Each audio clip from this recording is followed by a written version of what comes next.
Hello, my friends. Jacob is here again. Yes, it's not even been 24 hours, and here I am again with another video, another insane, amazing, eye-opening video. I had to share this. I couldn't wait a couple of days on this because I did a video on this. I guess it was probably about maybe 4 months ago, called The Matrix Has You, about simulation theory.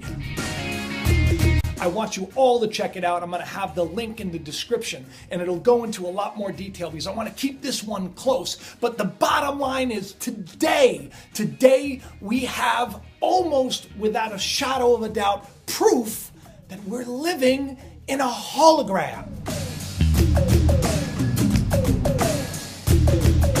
A big hologram. These physicists have found proof, and once more, it actually lends more credibility to the Mandela effect and a lot of the cool stuff that we've been looking at. So, guess what? Buckle up. We're talking holograms today, people.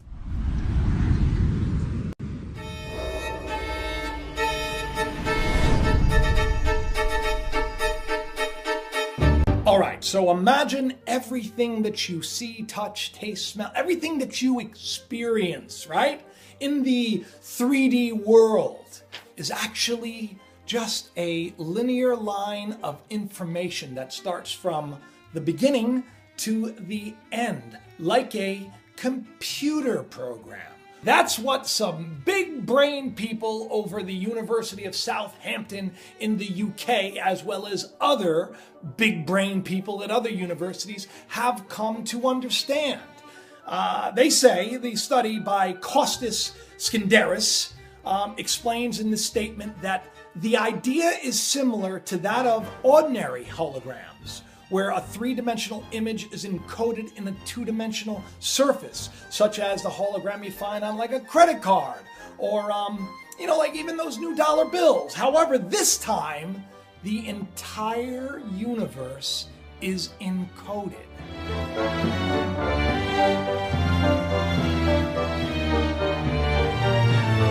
Everything that we perceive as, height, depth, width, whatever, is really just an illusion.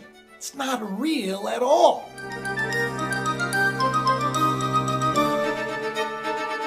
Now, a lot of people have asked me, why do you think the Mandela effect has begun? And I have a couple of theories about that. But one of the theories was the simulation theory, which, like I said before, go check out that video if you know nothing about it. Elon Musk was famously quoted as saying that it's 1 billion times more likely that we're living in a simulation than not.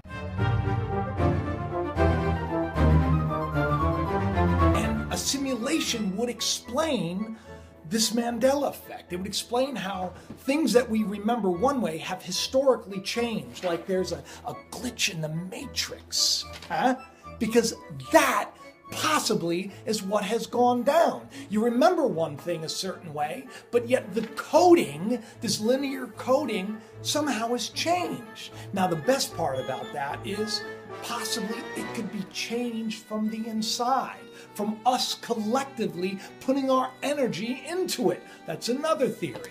But the bottom line is, Skinderis and his team tested out the holographic principle by taking data of cosmic irregularities in the relative aftermath of the Big Bang and applying the information to holographic models. By doing so, they explained that there is now substantial evidence that this is all some big simulation.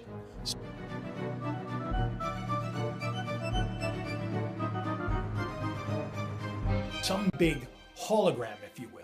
Philip K. Dick, I've talked about him before, but I'm going to remind you of the amazing thing he said, because now with the Mandela effect, what he says really bears a striking resemblance to what the Mandela effect is, where he said that he's going to tell you that he believes without a shadow of a doubt that we are living in some kind of a computer simulation, and that the only way we would know that we're in some kind of holographic computer simulation is if things changed. Take a look. We are living in a computer-programmed reality And the only clue we have to it is when some variable is changed and some alteration in our reality occurs.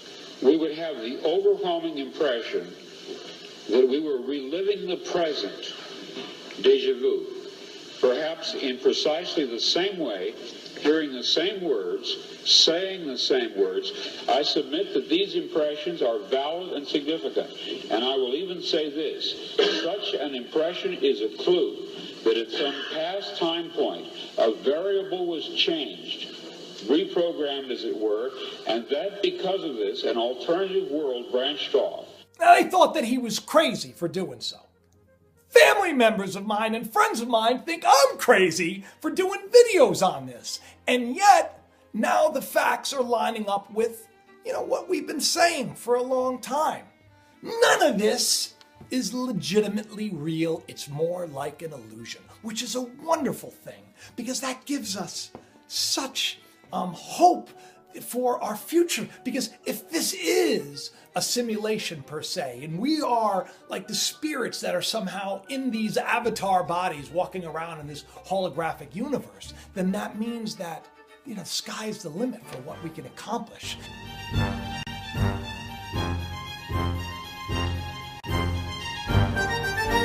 So when our hardships are working against us, maybe they're there to basically help us to level up, in like a video game, so we can take it to the next level.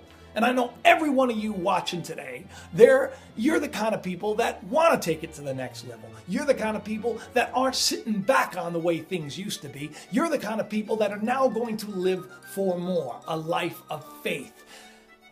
Jesus said, with faith, all things are possible. You could say to this sycamore tree, be thou cast into the sea, and it'll listen. You could say to the mountain, be thou cast into the sea, and it'll listen. The mountains that are in our life, the things that are against us, the things that we say they're too big for us to overcome, all we got to do is say, get thee hence, and it can be gone, because with faith, all things are possible. Now look, the simulation theory, it's not just a couple of big brain people over at the University of Southampton. No.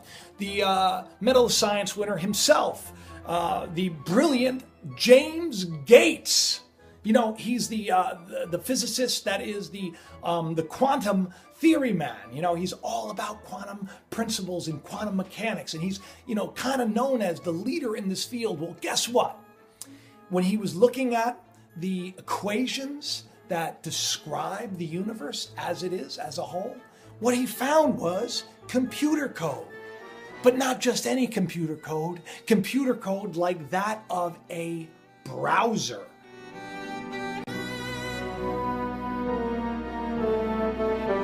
How ain't that something? So, bottom line, people, I had to do this video really quick because I did this video on simulation theory, and I hope you check it out. And a lot of people said, oh, ain't no way, there ain't no way. Well, the bottom line is now there is substantial evidence that we are indeed existing in a holographic universe. The best part is, Einstein's theory of general relativity explains almost everything, right? Large scale in the universe. But it starts to unravel when examining its origins and the mechanisms. The best part about this is, the simulation theory, the holographic idea of the universe, it basically ties everything together beautifully.